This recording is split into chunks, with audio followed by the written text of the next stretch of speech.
Here at WVU, our goal is to restore mobility and independence for people with disabilities.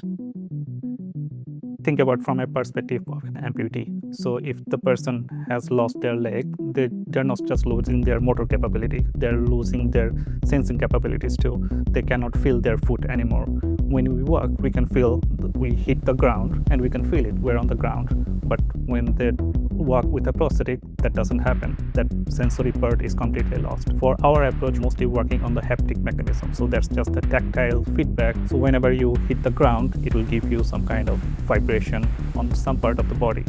Having the sensors in the right area, you can kind of separate different muscles, and then you can use those signals and kind of like make an algorithm that can identify which ones are firing at that time, which ones fire during a certain motion, and then compare and contrast, see what motion you're most likely doing, what combination, and then you can translate that into an actual control.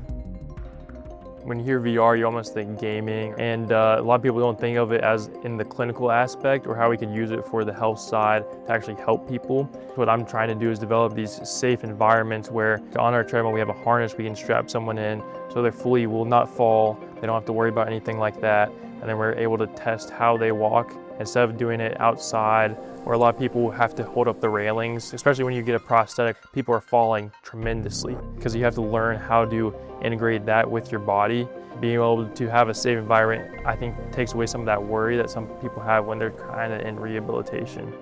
Originally, how people did this locomotion assessment is sometimes they would even run a treadmill and they would place a physical block on the treadmill and let it come towards the patient, and then the patient would then have to step over. With virtual reality, you have the obstacles that are just in the environment. You don't have to worry about safety issues.